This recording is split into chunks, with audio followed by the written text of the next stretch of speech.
এটা হচ্ছে আমাদের গ্রামের পাশে যে কল্যাণা নামক গ্রামটি আছে, তারপর মিরপুর থেকে ধর্মডাঙ্গা, তার মাঝখানে এরম একটা জঙ্গল টাইপের আছে।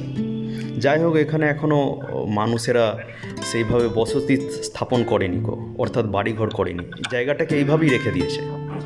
তো আপনারা দেখুন, মানে এত সুন্দর, মানে একদম গা ছমছমে পরিবেশ। এই জায়গাটায় রাত্রিরে তো পুরো ঘোর অন্ধকার থাকে, পুরো একটা, মানে রাত্রি এত অন্ধকার থাকে, মানে এতটুকু আলো থাকে না পুরো। আপনার কাছে হাতে টর্চ অথবা যদি মানে আর কি গাড়ি না থাকে তো কিছুই দেখতে পাবেন না। চারিদিকে দেখুন বাঁশের ঝাড়, একটা শান্ত নিস্তব্ধ পরিবেশ। আর আমাদের গ্রামের এমনি ফাঁকা জায়গা থেকে এই জায়গাটা এলে কি হয় বলুন দেখলে, মানে পরিবেশটা পুরোপুরি আলাদা হয়ে যায় আর কি। তো বর্ষাকালে খুবই কাদা থাকে। গত পরশু দিনও এখানে বৃষ্টি হয়েছিল, ওই জন্য সাইডে দেখুন এখনো টায়ারের দাগ এখানে আছে।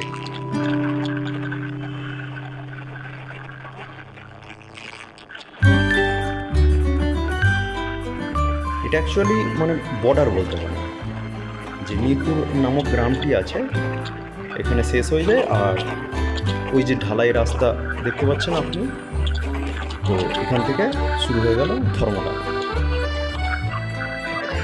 বিকেলের শান্ত পরিবেশে প্রত্যেক রবিবার ছুটি থাকে, সেই সময় এই গাড়ি নিয়ে ঘুরতে যাওয়া হয় বিভিন্ন দিকে। তো খুব ভালো লাগে, মানে এইসব গ্রামের, মানে শহরের অ্যাকচুয়ালি যে কোলাহল আছে সেখান থেকে বেরিয়ে যখন এরম যাবেন বিকেলবেলায়, তো মনটা একটু ফ্রি হয়ে যায়, ভালো লাগে খুব। এটা ধর্মডাঙ্গার যে গ্রাম, তার বারোয়ারি দুর্গা পুজো হয়।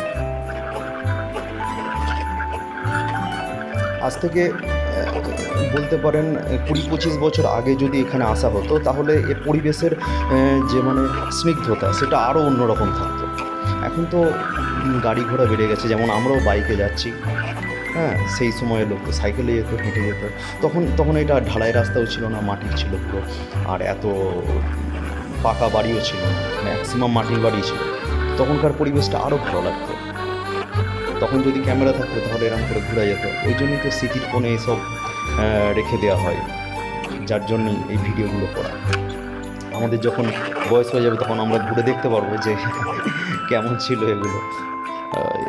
ইউটিউবে আপলোড করার উদ্দেশ্যই এটা,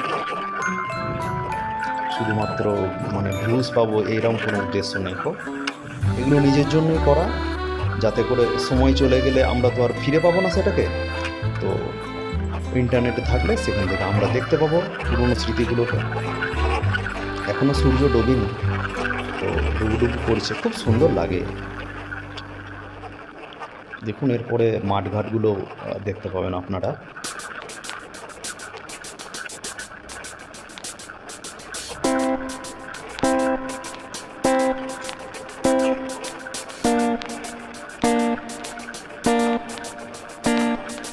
লক্ষ্মী পুজোর সময় এলে এখানে আরও জমজমাটি থাকে। এই গ্রামে নাকি শুনেছি লক্ষ্মী পুজো খুব জমজমাট হয়, মানে খুব বড় করে হয় আর কি। ঘরে ঘরে তো হয়, এমনি ক্লাব বা বারোয়ারির তরফ থেকেও ওরা অনেক অনেক বেশি বাজেটের পুজো করে, মানে ধুম কাণ্ড আর কি।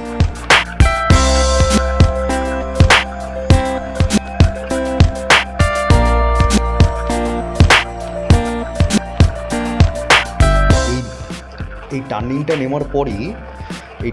নেমার পরই ডান হাতে একটা জায়গা আছে, এটাও খুব বিখ্যাত একটা জায়গা, এটাকে বাগদেবী তলা বলা হয়। তো এখানে কোনো এক সময় বছরের পুজো হয় এবং মেলাও বসে। ওই যে দূরে যে বটগাছ টাইপের দেখতে পাচ্ছেন,